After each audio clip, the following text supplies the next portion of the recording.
Hey everybody, and welcome to our April 2023 Pantheon Rise of the Fallen developer stream. I am your host, David Roenick-Shalau, and with me as always is my co-host, Anthony Guini, aka Minus. What's up, Minus? How you doing? Doing great, David. As always, I look forward to showing off what the team's been working on. So tonight, I hope we'll keep everyone entertained as we're going to get back to talking about classes. I love classes. How many times have I said that on a stream? I wonder how many if we just put all together. How many times has Minus said he really loves classes? But We'll do a super edit of just you like all saying the I love times, yeah. classes. Yeah. Let's have the community do that. Someone figure that out. I think the other cool thing, and we're like jumping right into content. There's not a lot of BS going on here at the start of this. So I think other than the classes that the class we're gonna be talking about, David, you have some stuff to discuss with the community right off the bat here that a lot of the community is probably not going to be familiar with, and that's referring to some patch notes, but also updates that have occurred, for our testers. So we're gonna do that before we get to Dire Lord. So let's start there, and I'm gonna roll the little bumper. Behind the scenes at VR. All right, you, David. All right. So yeah, we thought our community would like to get some updates on some patch notes. But before we do that, we wanted to let everyone in on some tester-only knowledge. Which, by the way, don't forget you can check out, become a tester at pantheonmmo.com/pledge. Find some options that might be for you, and maybe even join our testers. Yeah, for sure, David. And I assume what you're hinting at, that a lot of people don't know anything about, is the recent run of ad hoc test sessions that have occurred. Yeah, that's right. So we don't really advertise these outside of our tester community, but in April we actually had our testers in twice already. Before we even got to our scheduled test, they were able to get in for 24 hours on April 7th, which was a Friday, and also Wednesday, April 12th. They were there to test some exciting new things to improve our overall testing experience as we kind of, are on this path to alpha. There were a lot of things they were able to test, and we got a lot of good feedback on.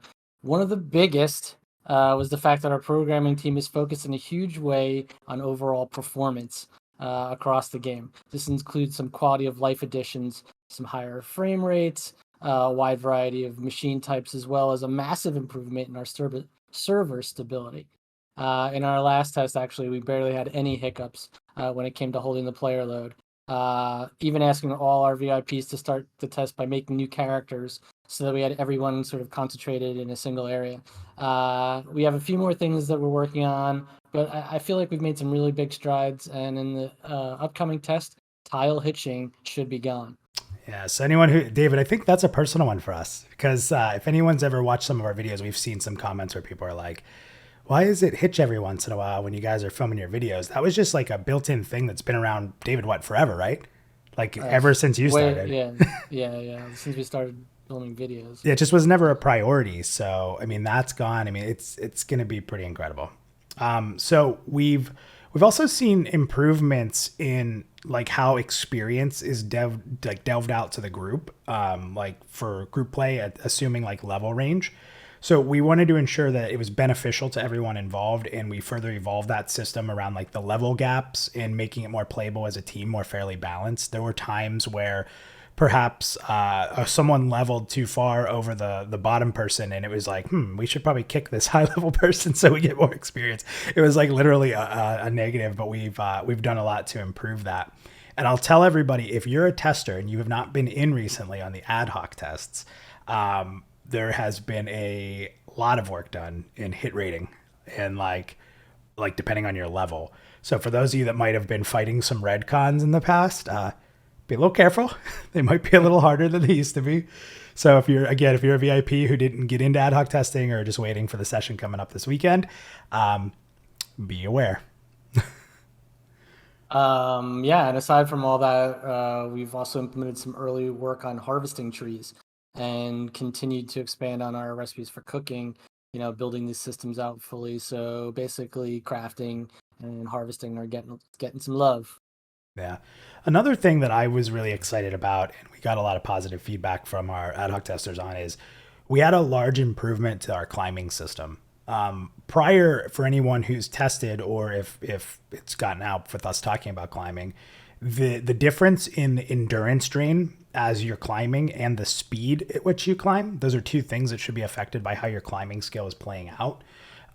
Those two things didn't feel like that much different from like a level 1 player, and like I think we've had people get to like level 15 to 20 in that area.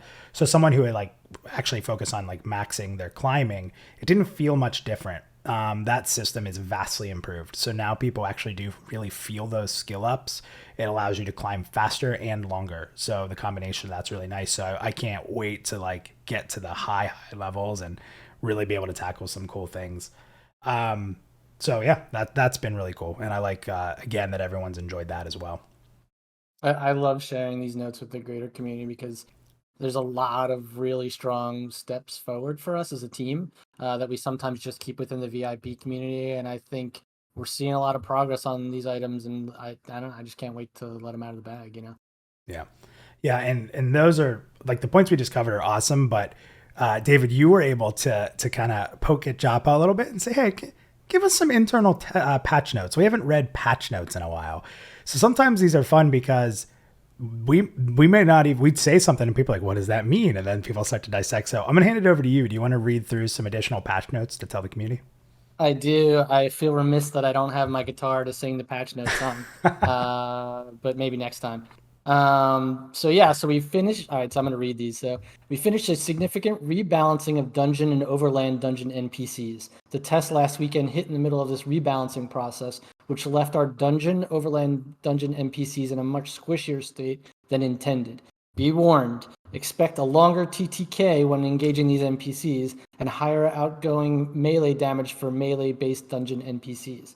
Oh, great. Note also that the XP reward for killing these NPCs has been increased in line with the increased difficulty TTK. TTK means time to kill, by the way, in case anybody is not familiar with the term. The NPCs included in this rebalancing are goblins in the goblin caves, except for a rockbone goblin.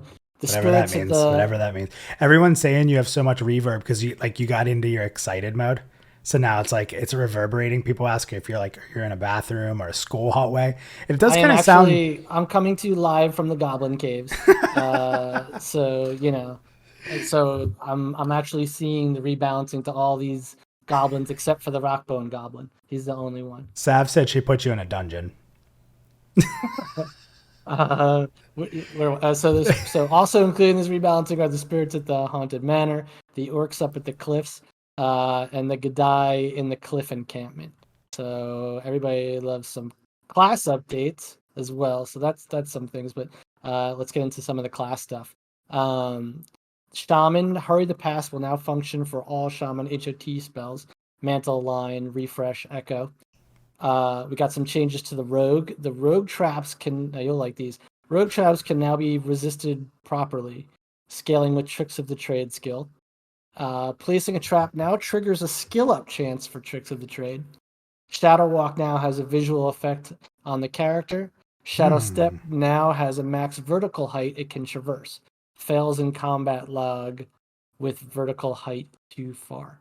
Oh, so those are why would I like that my traps can get resisted? That's not great. I'm kidding. It's fair. I will miss. That was sarcasm. Oh, okay. All right. Yeah. I didn't pick it up. It was a very subtitle. Well, the funny part too is for anyone who's seen some of our streams, if you go into stealth for a little bit there, you were just invisible. Like it was the most stealth in any game ever.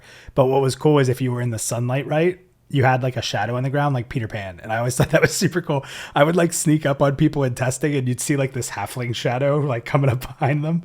So I'm actually excited to kind of get more of a feel of actually having that that actual shadow form, I guess you'd say. Mm-hmm. I'm going to get into some more of these. So the wizard, invisibility now has a visual effect on the character, which is cool. Invisibility now breaks on cast start, which works consistently across all abilities, including channeled abilities. And Portal now has a max vertical height it can traverse. Fails in combat log with vertical height too far. So we're seeing a lot of this fails with vertical height too far. Hey, got to keep climbing important, right? If you could just bypass climbing, you don't need climbing. So, love it. True. We got some changes to the cleric. The healing component of Faithful Strike should now properly heal the marked target, including the cleric, if they have marked themselves. Also, by the way, we should probably get these written out somewhere where people can see all them at some point. Yeah. Writ of Refreshing now grants a flat bonus of 25 readiness to all readiness generating actions. And Luminous Surge is now set up to heal the cleric and all group members in a 20-meter radius around the cleric. It will also now deal damage to all enemies within that radius. The damage amount still needs tuning. So it sounds like I wonder if that means like it's going to be wild damage. Now, so testers are going to have to let us know, is it wild damage or not enough damage? I kind of hope it's like crazy wild damage and it needs to be tuned down just for like one test. I would imagine that's probably the case. But I haven't been on the cleric in a bit. And unfortunately the enchanter, why, Joppa, we gotta have a conversation about enchanter. You got one change. The duration of silence has been reduced to 5 seconds. Sorry for the lone nerf enchanters. Your love attention is coming soon. Okay, thank you. So he answered my own question in the notes. He knew you so well. He knew. Yeah, he knew it was coming. Just to add on to the topic, while we're going to talk about the Dire Lord tonight. We've also seen extensive work on these other classes: the Shaman, the Monk, Rogue, Wizard, and Enchanter. Over the next few months, you'll be hearing a lot about this. Our internal and VIP testers have been overwhelmingly positive on these improvements, a lot of which is because it's their feedback, and they've really helped influence where these classes are going. We know our community is always interested in how the classes are progressing, and with a lot of recent work on these 6 classes, we'll have a lot to talk about in the next coming months. And so we'll see some of these refreshes like that we're going to see later on with the Dire Lord across all the classes. Yeah, thanks for sharing all that, David. I think that's cool. I know for some people who haven't been in the game, they're like, what does that mean? What does that spell? But it's kind of fun to go through these and then sort of get into the community and get into Discord or get into these different things like, what do you think this does? And kind of nice little conversation starter. So we hope you guys are excited about some of this progress. We cannot stress that the performance improvements have been very significant. And we kind of talked about the fact that once some of the things with networking was in place, that would be what would come after, because it wouldn't make sense to do it ahead of time. So we're getting to that point, and it's really good. So I just do want to remind everybody, we're a crowdfunded game. So, the dedication that you all have as a community, everybody here watching tonight, everybody watching on demand, that's what's helping us succeed. So thank you all for that. We say it all the time, but sharing out the content, discussing it on various social media platforms, and the feedback you give is important. David hit on it. A lot of these refreshes are very, very driven by community feedback. So if you wanted to check out or help support the development of Pantheon, you can also check out pantheonmmo.com/pledge. Maybe there's an option that works for you, and check it out. And if it's something that you love and you want to do, jump in, and maybe we'll even see you as testers. It's our drive towards completion relies on our amazing community in so many ways. It's even just the emotional support and the just getting us excited for getting everyone into the world and things like that. So with all that said, David, I know our Dire Lord fans that have been waiting for us to get into this are here. We're going to roll a refresh experience here, and then we'll be back to talk about it. So, hey, let's get at it. Let's do it. Hello everybody, Minus here, and I wanted to walk through our latest refresh of the Dire Lord experience for levels 1 through 10, while showing off some gameplay footage highlighting these abilities. Thanks to the feedback from our internal QA team and our VIP testers, we're really excited for where this gameplay experience currently lies, and we think those that jump into future testing will also be. Some pieces may be familiar, but we're going to walk through the entire experience. It's important to note that we will not be highlighting basic weapon techniques that will be featured across multiple classes. So with that said, let's get started. At level 1, the Dire Lord will start with Provoking Phantoms and Boil Blood, both of which would live on the action bar segment of your limited action set. Now first, let's start with Provoking Phantoms.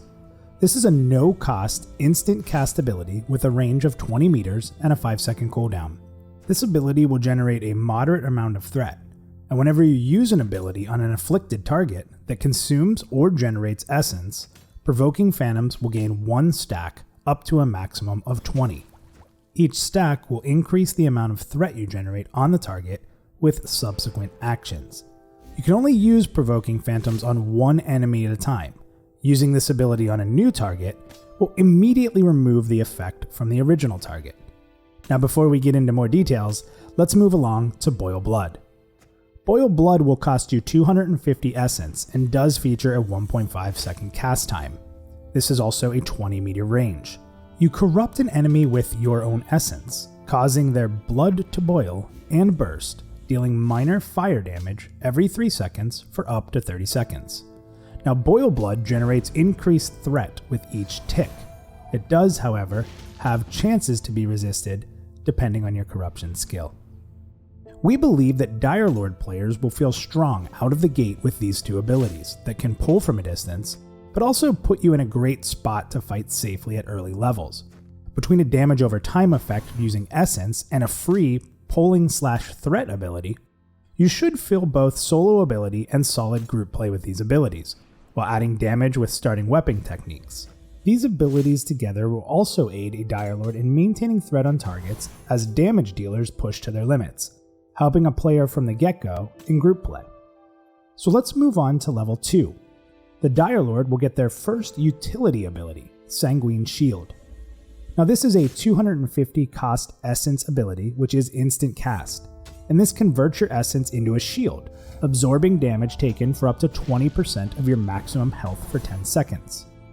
Already at level 2, you will have a decision to make as a player, as to whether you want to spend essence to guard yourself from damage, or potentially avoid the application of a damage over time effect being applied. Or do you pull your essence to ensure Boil Blood is up and ensure you're ready to quickly pull your next target? Depending on your group makeup, you will have a choice even at level 2. Level 4 is a very important level which helps increase your essence generation with the instant reward of the ability of Dual Wield. This will help both your essence generation as well as your readiness, thus making level 4 feel like a strong increase to the Dire Lord's activity. To add to your previous decisions on how you would like to spend your essence, you will now add the ability Life Tap to your arsenal. Life Tap will also cost 250 essence, features a 2-second cast time with a 20 meter range, and this deals minor curse damage to the target, restoring health equal to the damage dealt. Not only will this help heal yourself during difficult encounters, but also damages an ability at the range of 20 meters, meaning that it's a great way to hunt down an enemy on the run, or even pull when you're missing some life. You'll now have to balance the use of this ability with Sanguine Shield and Boil Blood, finding priority in various situations or perhaps group makeups. Now level 5 will introduce a young Dire Lord to its Devour series of abilities. These abilities will act as a debuff to the target, while also buffing you for a set period of time using Essence. The first Devour ability you receive is Devour Dexterity. Now this ability also costs 250 Essence, has a 2-second cast time, and has a 20 meter range. With this ability, you consume an enemy's dexterity, decreasing it by 6 and empowering yourself with the absorbed amount for up to 5 minutes. Dexterity consumed increases with intellect, and it will have a chance to be resisted depending on your innovation skill. As the player will notice, while gaining an increase in essence generation with Dual Wield, the choices of how and when to spend become increasingly important as you level your Dire Lord. However, a key ability comes in at the next level, which will further a Dire Lord's essence generation called Essence Harvester. This ability, however, will not take essence to apply, but instead readiness. It is a general technique which deals 100% weapon damage to the target and applies Essence Leech for 20 to 60 seconds, scaling with the amount of readiness used. Essence Leech restores 10 essence every 2 seconds, and its ability bonus is based on dexterity. With the base resource of readiness, this ability is a pure boost to essence generation, and can be weaved with other weapon techniques to open up more opportunities to spend your essence, helping reduce some choices of either or, and instead increasing more opportunities to do multiple abilities rather than having to choose between them. While Essence Harvester is a massive signature ability for Dire Lord, they also get access to Vital Cage at level 6, the second utility ability for their kit. Vital Cage has no cost, but does feature a 30-second cooldown with an instant cast. You cloak yourself in Malefic Power, absorbing the next source of spell damage and converting the damage that would be done into Essence. Vital Cage gives the player the ability to negate a powerful spell cast upon them, and gives the Dire Lord now 2 different ways, in combination with Sanguine Shield, to negate important damage, but with no costs and instead a cooldown. With the return of Essence, this ability can be used quickly to use another ability if timed correctly. Level 7 will give the Dire Lord a passive ability. Now, this will not be needed to be placed on your hotbar, which grants a boost to your magic resistance naturally. With Vital Cage and Sanguine Shield, the Dire Lord begins to develop mastery over spellcasting foes, but it gets even better just 1 level later. At level 8, you will see another 2 abilities join the arsenal of the Dire Lord. First, they will receive their second Devour ability within the series, this time Devour Constitution. Also costing 250 essence with a 2-second cast and a 25-meter range, you consume the enemy's constitution, decreasing it by 6 and empowering yourself with the absorbed amount for up to 5 minutes. Again, this will increase with intellect, and the resistance will play into your enervation skill. Now, with the ability to decrease an enemy's constitution, and previously their dexterity, the Dire Lord can buff themselves while helping tone down a difficult enemy encounter, helping their group, especially healers, along the way. As stated, they will also get another ability, now helping negate a caster even further in Deafening Whisper. This is a no-cost, instant skill with a 3-meter range and a 30-second cooldown. This will interrupt an enemy's spellcasting and silence them for 3 seconds. As stated, this ability works in 2 fashions, an interrupt into a silence, or simply a quick silence to buy extra time if needed. A smart Dire Lord player should start to feel empowered to be ready for whatever a caster could toss at them, or their group members. At level 9, the Dire Lord receives a single ability, one that will help groups with containing healers, which cannot be controlled or perhaps interrupted in a given situation. This ability is Torment. Torment costs 250 essence, has a 2-second cast, has a 1-minute cooldown, and has a 10-meter range. This ability corrupts an enemy's blood, reducing the incoming healing that they receive by 25%. Sometimes you can't always get a silence off at the right time, but at least the results will be less impactful as your group chips away at an enemy's health bar. Finally, we arrive at level 10, and the Dire Lord will be introduced to its first stance. This ability will be toggled above your action bar by logos of each stance. The first stance that you receive will be Blood State Nightmarish. Again, this is a no-cost toggle ability, and it will manifest a nightmarish visage, causing 10% of all damage you deal to be applied as bonus threat. And finally, a level 10 Dire Lord will gain access to Blood Fiend. This is a 3-minute cooldown ability with no cost and instant cast. This will imbue your weapon with the Dire for 20 seconds, causing physical damage you deal to heal you for 50% of the damage dealt, and restoring essence with each strike. While this spell is active, all offensive actions will generate stacks of provoking phantoms against the target under its effects. Healing effects are doubled against bleeding targets. This is a great ability, though on a longer cooldown, to further buff the threat a player holds on a strong target. Between Blood Fiend buffing the applications of provoking phantoms, Boil Blood ticking for threat, and Blood State Nightmarish adding to threat generation, a Dire Lord can feel a strong growth on single target threat management, as well as a side boost to multi-target encounters if played intelligently. Add to that the ability to heal with Blood Fiend or Life Tap in a pinch, the level 10 Dire Lord should really feel the essence of the Dire and feel like a unique tank class who stands tall in front of their group. We hope you've enjoyed this refresh of the Dire Lord. We thank our QA team and VIP testers once again for their diligent work in ensuring our class play feels rewarding and unique to the classes they love playing. This is just the first of many class refreshes and reveals to come over the next several months, So look forward to many more of these 1 to 10 breakdowns, including your specific favorite classes. All right. Thanks for taking us through that refreshed 1 through 10 experience minus. I figured I'd ask you maybe if you had a little more info you could give the community. I know you really spent a lot of time studying the class and putting this together. Is there anything that you didn't put in the video that you think might be relevant? Yeah, I mean, before I jump into this, though, I think what's important to say is I am reaping the rewards of a lot of our internal QA team.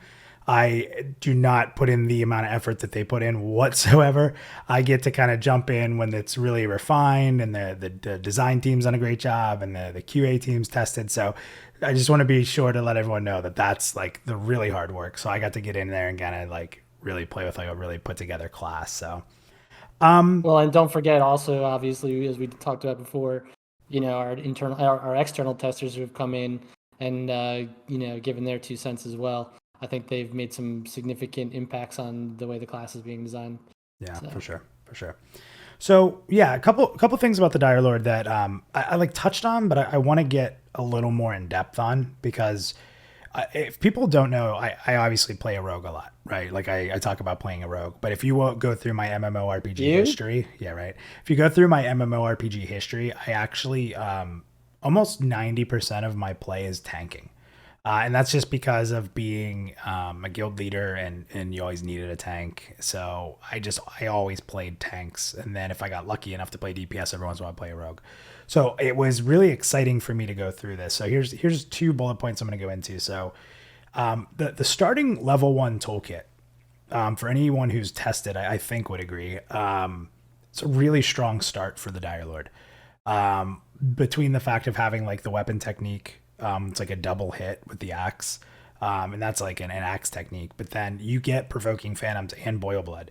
And it's really nice for pulling and making sure when you're low level, when you don't want to get jumped or overwhelmed or accidentally pull like another creature that has social aggro, you can really pull from a distance and pull them in and like keep yourself pretty safe with some pretty strong abilities on them. I like that a lot. So I think a lot of Dire Lord players are going to feel like some strength right off the bat, which is kind of cool for a tank class because you're supposed to be like, right up in there. The other one is, so level 4 is awesome. You get dual wield. And once you can put 2 weapons on, you get that increase to your essence. So you can kind of, you're not so much making like really like important decisions where like you're only going to get to do one thing or another. You can start to layer the decisions a little bit so you can kind of do a couple different things.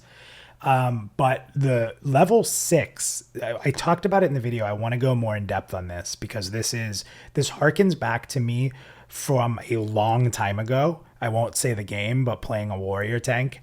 And, basically you get that skill Essence Harvest at 6, Essence Harvester at 6. And this is a very signature Dire Lord ability. So what happens is it's like you use your readiness. So first of all, you're not draining your essence, which you're already trying to manage with a few different abilities at this point. And it attacks with your readiness and puts a debuff or like I don't want to call it a dot, but like a debuff on the target called Essence Leech. And basically what this does is it leeches essence right back to you from the target, right? So it can be like anywhere roughly from like 20 to 60 seconds.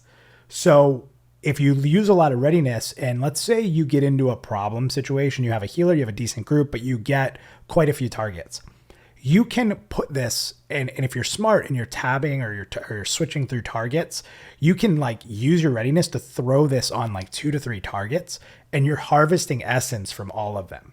So you start to feel like really strong in a situation where maybe sometimes you'd feel really weak because all of a sudden you have too many enemies on you.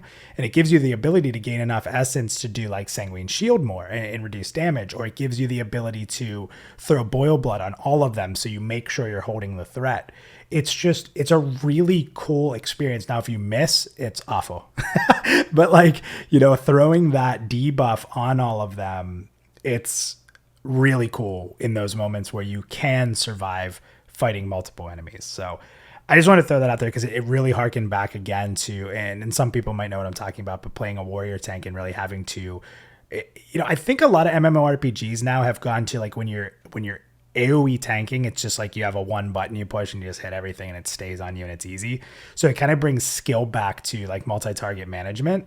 But when you pull it off, it's so rewarding, and you, like I said, you feel that essence coming stronger. It's really cool. Anyway, I'm sure you can tell I was kind of geeked out by it, but sharing that, I hope that makes sense to everybody who's hearing that. I love when you bring up your experiences in Hello Kitty Adventure Island. It's great. It's playing with Butters. Yeah. How about you, David? So, like, what were your favorite takeaways from the refresh? Very similar to yours. Yeah, I think the biggest thing for me was, like you said, the threat management. I thought one, just from the get-go, you have kind of strong tools to hold the threat, and that they were able to hold multiple targets at one time. I'd also argue maybe that right now, Dire Lord may be one of the best solo classes in the game. For people who are sort of having problems finding a group, which hopefully you're not. Sanguine's shield is also pretty legit, and even when you pull too much, you can use that ability to kind of focus and survive. And let me think. And you touched on provoking phantoms. Provoking, I was like, the jersey came out there. Provoking. I'm gonna go provoke some shadows. Yeah, provoking shadows, provoking phantoms over here. Provoking phantoms and boil blood is almost an instant peel, like right from the start. So I love that. Weapons wise, like I know you talked about the dual wielding. I really appreciated that, like the two-hander is now relevant. I think it's more fun than the dual wielding. So I think that's, like I love that sort of. I took some cool screenshots actually last night of like people just kind of, their big fat ogres kind of, mid-air with these axes like coming down. It was pretty cool. And I think best of all, I think that now you can walk through Avelia, the town, and you just kind of get insulted rather than killed on sight, which is For now. great for me because we know that's something that I have some issues with.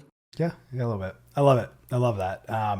So everybody, we really hope you enjoyed a little bit of a look behind the scenes, patch notes, these ad hoc sessions, which we weren't able to really talk to until now. And I think our pledges, our scions and our VIPs are probably enjoying this month quite a bit. We've really asked a lot from them and they've showed up.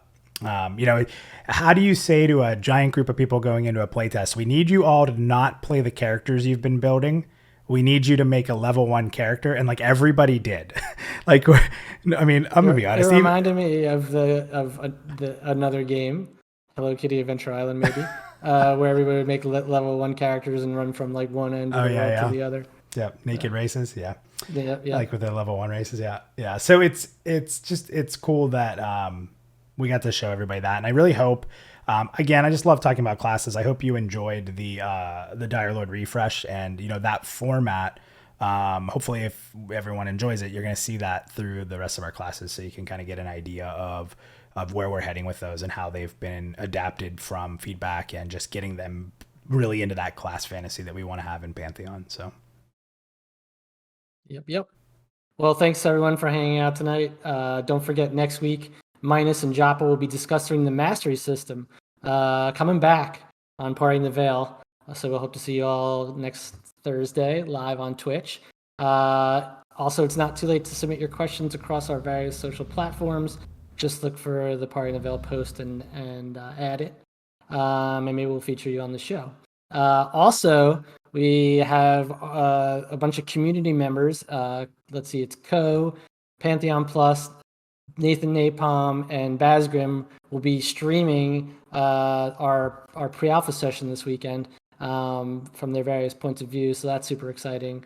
It's one thing when the devs get in there and show off the game, but I think there's definitely a more organic experience when it's players who coming in and who don't know where everything is. So look forward to that. Yeah, it's one of those fun things, like you said, is that if you have a favorite class or a favorite streamer, you'll be able to watch it from all those different views. And then we know you can't watch them all at once. So, if there's a few you want to watch, you'll be able to check it out on demand and sort of get that different perspective, and not just even the class, just that streamer perspective, right?